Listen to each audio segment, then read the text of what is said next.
আর্মিও তোমার হাতে, central government. আমি জীবনে দেখিনি, এমনকি আমার কাছে একটা খবর এসছে কদিন আগে আপনাদের সাংবাদিকদের আর্মি অফিস থেকে কাউকে কাউকে ইনভাইট করা হয়েছিল জাস্ট টু টক। আমি এর মধ্যে কোনো ভুল দেখি না, আমি ওদের সম্মান করি, আমি সব ফোর্সকেই। কিন্তু একটা রিকোয়েস্ট করব, আমার কাছে খবর আছে ফোর্ট উইলিয়ামে একজন কমান্ড্যান্ট এসআইআর এর কাজ করছে এবং বিজেপি করছে, বসে পার্টি অফিসের কাজ করছেন। প্লিজ আপনাদের কাছে হাত জোর করে রিকোয়েস্ট করব, এটা করতে যাবেন না। दोस्तों, जिस बात का डर था वही होता जा रहा है। ममता बनर्जी पश्चिम बंगाल की मुख्यमंत्री ने भारतीय सेना के अधिकारियों पर आरोप लगाए हैं कि सेना के अधिकारी बीजेपी के इशारे पर काम कर रहे हैं। उनका आरोप है कि एसआईआर का काम भी सेना के द्वारा कराने की कोशिश बीजेपी कर रही है और सेना के अधिकारी लगातार बीजेपी के लोकल लीडर से मुलाकात कर रहे हैं।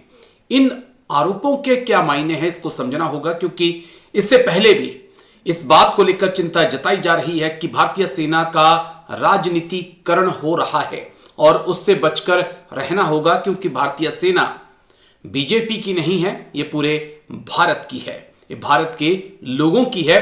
उसमें फिर कोई भी राजनीतिक पार्टी हो सकती है। लेकिन ममता बनर्जी ने क्या आरोप लगाए हैं वो आरोप आपने सुने, लेकिन उसके बाद अब खबर है कि भारतीय सेना ने इस पूरे मामले को लेकर पश्चिम बंगाल के राज्यपाल सीवी आनंद बोस से मुख्यमंत्री ममता बनर्जी के हालिया आरोपों के संबंध में हस्तक्षेप करने का अनुरोध किया है। एक वरिष्ठ सैन्य अधिकारी फोर्ट विलियम स्थित कमांड बेस का उपयोग कर रहा था और भाजपा के इशारे पर एसआईआर का अभ्यास का काम कर रहा था। ये आरोप ममता बनर्जी ने लगाया था और उसके बाद जो है सेना ने अब माननीय राज्यपाल सीवी आनंद बोस से कहा है कि आप पूरे मामले में हस्तक्षेप करिए, क्योंकि यह सेना पर दाग लगाने जैसा है। लोक भवन के एक वरिष्ठ अधिकारी के अनुसार, द हिंदू की रिपोर्ट में आपको बता रहा हूं हिंदी में ट्रांसलेट करके, लोक भवन के एक वरिष्ठ अधिकारी के अनुसार सेना के कमान मुख्यालय फोर्ट विलियम के 2 जनरल्स ने पिछले सप्ताह राज्यपाल बोस से मुलाकात की और एक पत्र सौंपा, जिसमें कथित तौर पर सुश्री ममता बनर्जी के दावों पर आपत्ति जताई गई थी। हालांकि बैठक में हुई चर्चा का विवरण तुरंत स्पष्ट नहीं हो सका, लेकिन लोक भवन के अधिकारी ने बताया कि श्री बोस ने राज्यपाल बोस ने इस मामले को गंभीरता से लिया है और केंद्र के संबंधित अधिकारियों के ध्यान में लाया गया है। सेना के अधिकारियों ने राज्यपाल से बात की है और उनसे इस मामले में हस्तक्षेप करने का अनुरोध किया है। मुख्यमंत्री के हालिया बयान से सेना नाराज है, जिसमें उन्होंने कहा था कि फोर्ट विलियम में तैनात एक सेना का कमांडेंट भाजपा के लिए काम कर रहा है।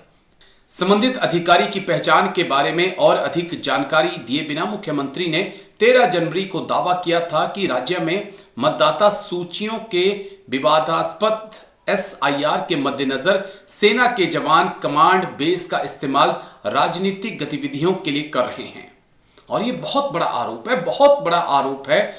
इस प्रकार का आरोप अगर किसी प्रदेश की मुख्यमंत्री सेना के ऊपर लगा रही है तो ये सेना की छवि के लिए ठीक नहीं है, क्योंकि इससे पहले भी कई बार सवाल उठना शुरू हुए हैं कि भारतीय सेना का राजनीतिकरण हो रहा है। भारतीय सेना के रिटायर्ड अधिकारियों का तो बीजेपी की तरफ झुकाव है ही, सर्विंग का झुकाव भी बीजेपी की तरफ हो सकता है। इस प्रकार के आरोप लग रहे हैं। मुझे जानकारी मिली है, ममता बनर्जी ने कहा था कि मुझे जानकारी मिली है कि फोर्ट विलियम में एक कमांडेंट भाजपा को समर्थन देने के लिए एसआईआर पर काम कर रहा है। वह वहां बैठकर बीजेपी पार्टी कार्यालय का काम कर रहा है। मैं उनसे हाथ जोड़कर निवेदन करती हूं कि वह ऐसी गतिविधियों से बाज आए। सुश्री बनर्जी ने नवन्ना स्थित राज्य सचिवालय में एक प्रेस कॉन्फ्रेंस को संबोधित करते हुए सेना पर यह आरोप लगाए थे। अब सेना जो है माननीय राज्यपाल पश्चिम बंगाल के पास गई है और उन्होंने माननीय राज्यपाल से कहा है कि आप हस्तक्षेप करिए, और क्योंकि ये पूरा मामला बहुत संगीन होता जा रहा है। एक प्रदेश की मुख्यमंत्री की तरफ से सेना पर इस प्रकार से सवाल उठाना, इस प्रकार से आरोप लगाना सही नहीं है सेना की छवि के लिए, क्योंकि सेना बीजेपी की नहीं है। सेना अब पॉलिटिकल होनी चाहिए, सेकुलर होनी चाहिए, और ये सेना पूरे देश की है, सभी धर्मों की है, सभी स्टेट की है और सब पार्टियों की है। ये किसी खास एक पार्टी की नहीं है। আর্মিও তোমার হাতে, সেন্ট্রাল গভর্নমেন্ট। আমি জীবনে দেখিনি, এমনকি আমার কাছে একটা খবর এসছে কদিন আগে আপনাদের সাংবাদিকদের আর্মি অফিস থেকে কাউকে কাউকে ইনভাইট করা হয়েছিল জাস্ট টু টক। আমি এর মধ্যে কোনো ভুল দেখি না, আমি ওদের সম্মান করি, আমি সব ফোর্সকেই। কিন্তু একটা রিকোয়েস্ট করব, আমার কাছে খবর আছে ফোর্ট ইলিয়ামে একজন কমান্ড্যান্ট এসআইআর এর কাজ করছে এবং বিজেপি করছে, বসে পার্টি অফিসের কাজ করছেন। প্লিজ আপনাদের কাছে হাত জোর করে রিকোয়েস্ট করব, এটা করতে যাবেন না।